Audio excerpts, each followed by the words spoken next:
আজ বেশ কিছুদিন থেকে আমাদের এলাকাতে প্রচুর পরিমাণে বৃষ্টি হচ্ছে। বাসার সর্দার আজ আবদার ছিল খিচুড়ির সাথে ঝাল ঝাল মুরগির মাংস। তাই দেরি না করে রেসিপিটি তৈরি করে ফেললাম। আসসালামু আলাইকুম everyone, welcome to Poppy kitchen 99। বিসমিল্লাহির রহমানির রহিম। আজ তৈরি করে দেখাচ্ছি খিচুড়ির সাথে খাওয়ার জন্য স্পাইসি চিকেন। এই জন্য শুরুতে এখানে একটা ব্রয়লার মুরগির পুরা মাংস নিয়ে নিয়েছি। আমি হাড়সহ মাংসগুলো ধুয়ে নিয়েছি। সেখানে এক বাটি কাটা পেঁয়াজ, দুটো আস্ত রসুন, আদা রসুন বাটা দিয়ে দিয়েছি। দিয়ে দিচ্ছি মরিচের গুঁড়া, গরম মশলা গুঁড়া, ভাজা ধনিয়া ও জিরা গুঁড়া, স্বাদ মতো নুন, হলুদের গুঁড়া দিয়ে দিয়েছি। এখানে টক দইয়ের পরিবর্তে নিয়ে নিচ্ছি গুঁড়া দুধ আর এক ফালি লেবু থেকে রসটা বের করে নিচ্ছি। এটা টক দইয়ের কাজ করবে।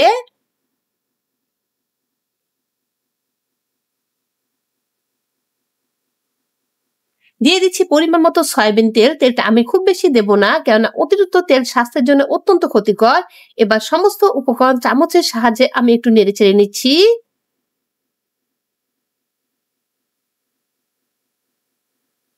এটা রেস্টে রাখার কোনো দরকার নাই। এটা মেরিনেট করে আমি সাথে সাথে বসিয়ে দিচ্ছি।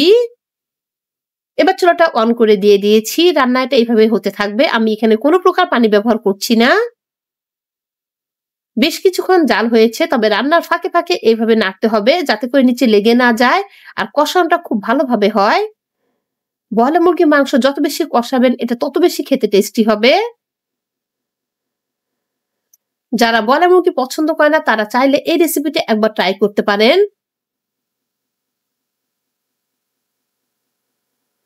আমি এটা আবারও ঢেকে দিয়েছি, কেন এটা আমি আরো কিছুক্ষণ কষিয়ে নেব।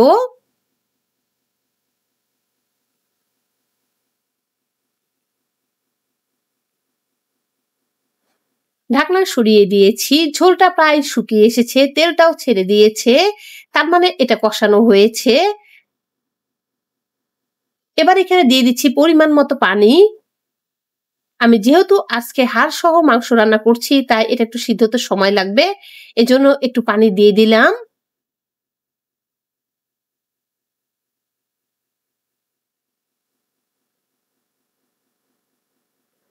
রান্না প্রায় হয়ে এসেছে। আমি এর থেকে ঝোল আর কমাবো না, তবে আপনি যদি চান ঝোলটা আরো কমিয়ে নিতে পারেন।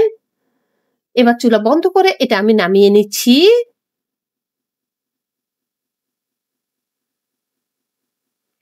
চুলা থেকে তরকিটা নামিয়ে নিয়েছি। আশা করি আপনারা দেখে বুঝতে পেরেছেন এটা কতটা সুন্দর হয়েছে। একদম রেডি হয়ে গেল আমাদের আজকের স্পাইসি চিকেন। এটা আমি এখন পাত্রে ঢেলে পরিবেশন করছি। আর খেতে কেমন হয়েছে সেটাও জানিয়ে দিচ্ছি। যারা ভিন্ন স্বাদের বা ঝাল জাতীয় খাবার পছন্দ করেন তাদের জন্য আজকের এই রেসিপিটি হতে পারে বেস্ট রেসিপি।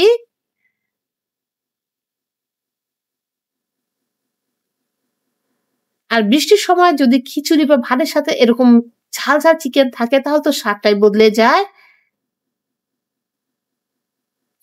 আলহামদুলিল্লাহ, আল্লাহু আকবার। এটা যে খেতে এতটাই টেস্টি হয়েছিল বলার বাহিরে। আশা করি রেসিপিটি আপনাদের ভালো লেগেছে। ভালো লেগে থাকলে বাড়িতে অবশ্যই এটা চেষ্টা করবেন। কেমন হয়েছে কমেন্ট বক্সে জানাবেন। আজ এ পর্যন্ত। সবাই ভালো থাকবেন এই প্রত্যাশা নিয়ে বিদায় নিচ্ছি। আসসালামু আলাইকুম।